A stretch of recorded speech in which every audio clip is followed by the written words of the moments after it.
How y'all doing? Good. Good, good, good. Open for questions? All right, Madam Mayor, I mean, you know, according to police, the person shot and killed by police yesterday, arrested 3 times, 1 drug charge, 2 gun charges. I mean, what's your reaction to that? Well, it shows a dysfunction, I believe, in our criminal justice system. People who have those many gun charges probably should not be on our streets. We've got a crime problem in our city, and we've got a lot of work to do. As many of you know, just last week I intended to meet with about 20 people that turned out to be 95 people because somebody told somebody else, and then somebody told somebody else. But more importantly, it was focused on what we need to do about the crime problem in our city. And while I know gun violence is a major problem in our city, I also know that police can't solve this problem by themselves. And so a group of us came together to talk about solutions. You know, how do we get the community engaged? And more importantly, how do we make our streets safer? And while I got some suggestions, some of them are long range, I'm going to bring those folks back together again. And some of them are immediate. Part of it is that we have some resources in our city that people don't know about. And we've got to figure out how do we disseminate it in such a way and be more inclusive so that everybody understands what we are doing. And then at the same time, how do we make sure, like the police commissioner said to me, you know, I would like a group of folks who want to walk with the police, but what kind of training takes place in that process? So all of those discussions are still yet to be had. With the police also say there was body camera footage on the officer who Yes. shot the person. Have you seen that? I have not seen it as of yet. I would like to see it. Along the lines on the crime issue, we're over 40 homicides Yes. this year.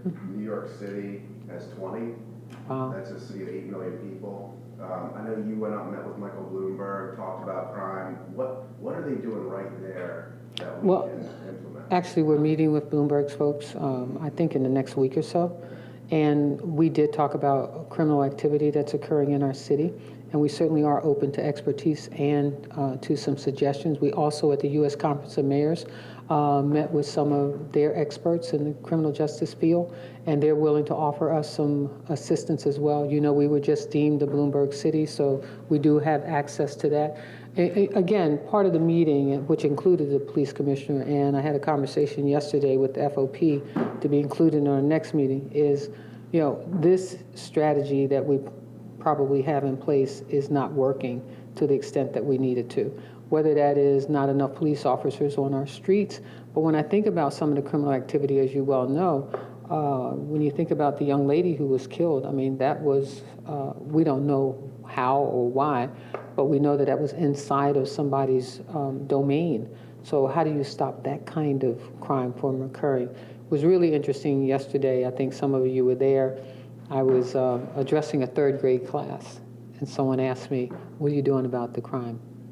You know, how do you make us feel safe? And that's really pulls at your heartstrings, because you know that when 3rd graders are thinking about it, then kindergartners are thinking about it. Families are thinking about it. Mothers are wondering, are their children safe when they walk to school? And when somebody is, as I continue to say, feels pretty free to shoot a gun in the middle of the day, and this is not random shooting, this is execution style, shooting somebody in the head, we know we got a major problem. So I'm looking forward to the conversations with Bloomberg. I'm also looking forward to the conversations with the U.S. Conference of Mayors. They're experts who are willing to help us. Some of the folks who are engaged at the U.S. Conference of Mayors are former police chiefs from around the nation, so that, I think, will be helpful to us. I also encourage our police commissioner. He was in Washington, D.C. last week meeting with some folks around criminal justice strategies, so I know he's looking for other means and measures by which we get a handle on this. This is serious business, and we've just got to get to the bottom of it. On the subject of minimum wage, the bill that's been introduced and supported by City Council, yeah, I know, big transition away from crime. But Boy, that was a big leap. As a small business owner yourself, what are your thoughts on the potential increase in minimum wage? Well, let me just say what I said to the council. Please, please, don't do this in haste. Look at your surrounding jurisdictions. understand what they're doing, even talk with your colleagues. I even suggested that every council person should have a colleague outside of their jurisdiction that they can have a conversation with. Why are you doing what you're doing? Why are you not doing this? Sit and have a conversation, because sometimes the unintended consequences can be greater than the outcome itself. You might be pushing for a greater good, but yet the outcome may not be as great. When you think about, and I asked them to consider this, 76,000 people who are unemployed in our city, some folks who've not worked, and somebody's going to jump up and give you a $15 an hour wage. I don't think so.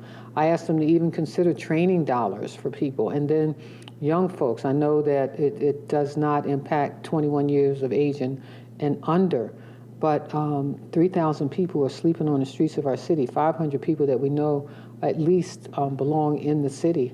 What are we going to do about those folks?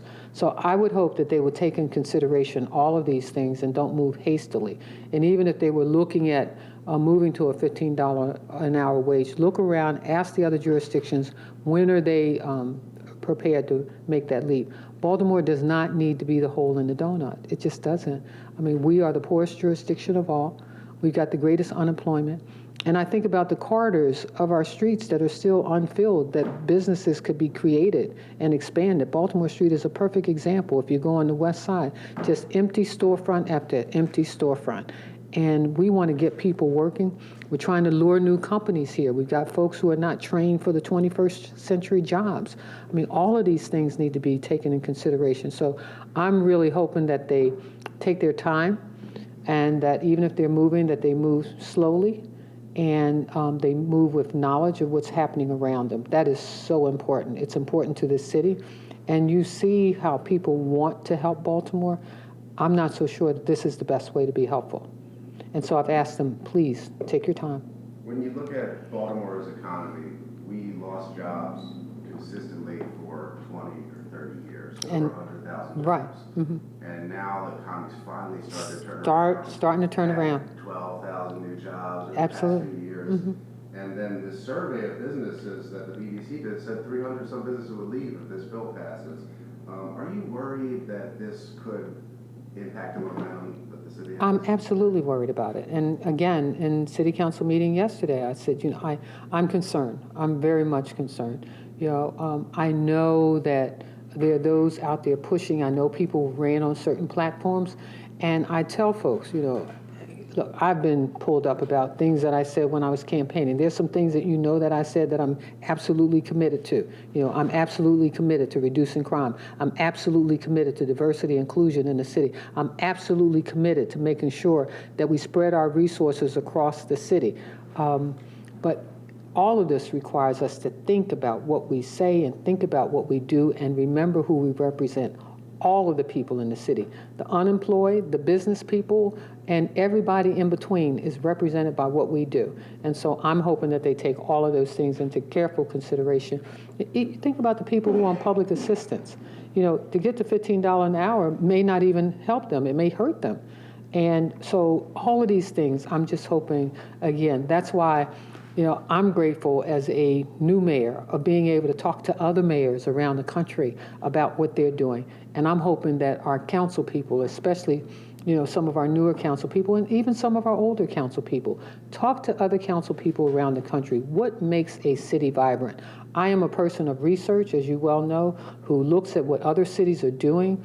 Seattle, Washington has an average income of 70-some-odd thousand dollars.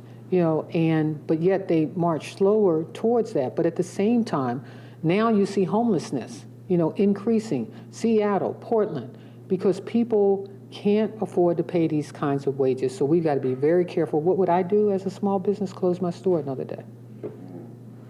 Just can't afford it. Madam Mayor, going back to crime, what role do you think the police surveillance flights could play in reducing crime in the city?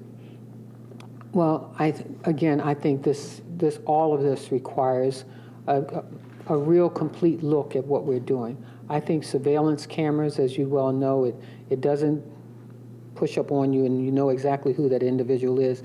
but it can give you some descriptions of cars and those kinds of things. And so I think it's important. I'm glad that it's now publicly announced so that people know that this is occurring.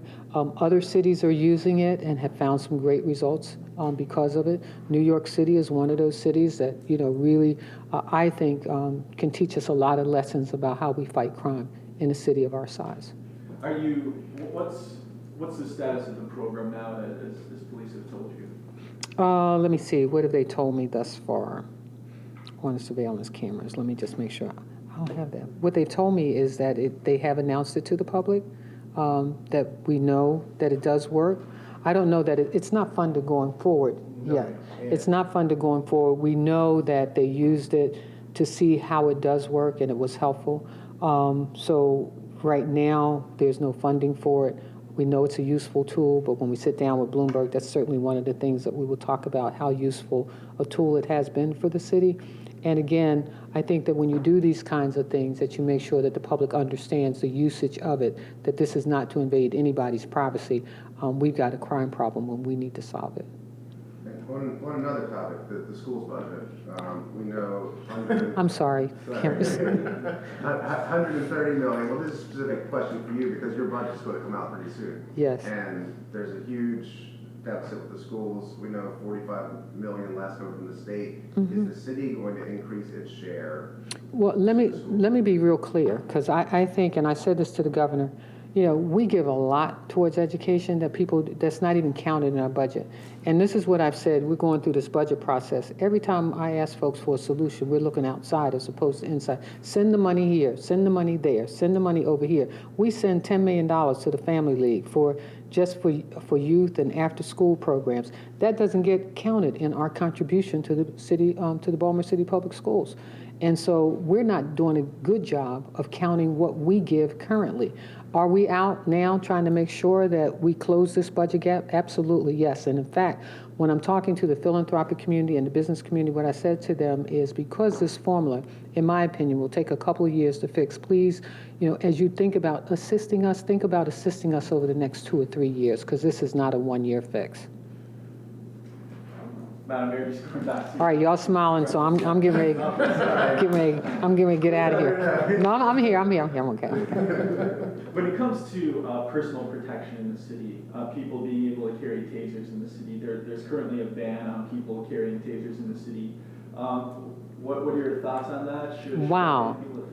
Tasers? Everybody with tasers?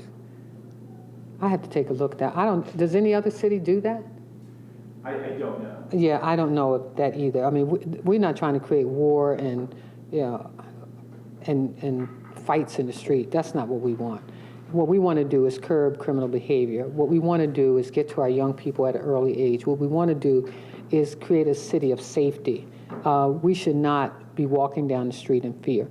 And I believe that lighting the city will be helpful in that respect. I also believe if we engage our young people in activities, and that's why one of the things I'm doing is inventorying all of the programs that exist in the city, and so that when I meet with this group again, I'll be able to say, well, here's where the void is. Over in Southeast Baltimore or East Baltimore, they've got 5 rec centers but no after-school program. Over in West Baltimore, they got 2 after-school programs and nothing's happening over the library where they need some mentors. And the field down there needs to be level. I want to be able to say, and so here's where I need you to plug in. Can we, for example, talking with our spiritual community, say to them, are you all running summer leagues? Who's the fastest person in Baltimore? Can y'all run a summer track team or whatever? So I want to engage everybody. And what will that take? What are the costs? How can we push resources in that particular area? I just want to begin to engage our community in a more positive way. I don't want us to become a violent city in any way. I don't think people should have tasers. And look, if it was up to me, nobody would have a gun or a knife or any of those things, because put in the wrong hands or even used accidentally, somebody gets hurt. And I don't want to see that, not in this city. I think the reason you asked that is because there's a legal challenge going on right now. I was reading that. Yeah. On another topic, sorry to jump around all of you so much, but have you had any update on what's happening with State Center?